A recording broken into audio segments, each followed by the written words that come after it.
पश्चिम बंगाल में चुनाव हो चुके हैं और अब नतीजों का बेसब्री से इंतजार जारी है।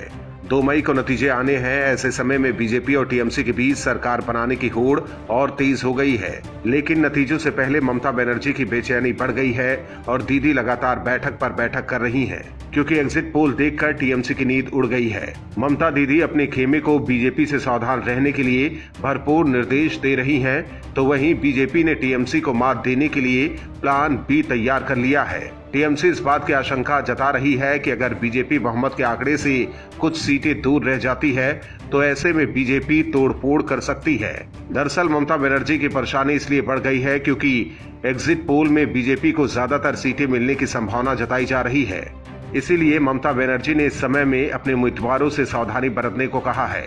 उन्होंने कहा कि कोई भी उम्मीदवार और एजेंट न किसी का दिया खाए और न ही कुछ पिए। हालांकि उत्तर बंगाल में अपने कमजोर प्रदर्शन का बखान दीदी पहले ही कर चुकी हैं। दूसरी तरफ ममता के सावधानी भरे संदेश से परे बीजेपी प्लान बी को एग्जीक्यूट करने में जुटी हुई है, जिसके मुताबिक टीएमसी के कुछ नेता जो चुनाव से पहले बीजेपी के साथ आना चाहते थे लेकिन किसी वजह से नहीं आ पाए थे, अब बीजेपी उन पर सेध लगाएगी।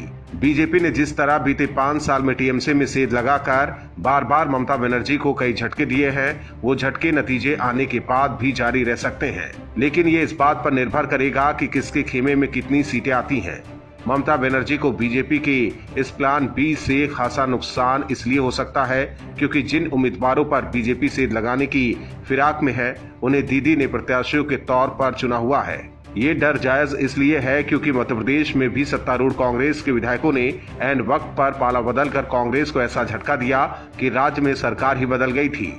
इसीलिए बंगाल में ये इतिहास दोबारा न दोहराया जाए, इसके लिए ममता दीदी पूरी कोशिश कर रही हैं, लेकिन बीजेपी अपने प्लान पर कायम है। ऐसे में देखना होगा कि बीजेपी को प्लान बी एग्जीक्यूट करने की जरूरत पड़ती है या नहीं। Bureau report, OMH news. और भी वीडियोस देखने के लिए चैनल को सब्सक्राइब करें और बेल आइकन को दबाएं।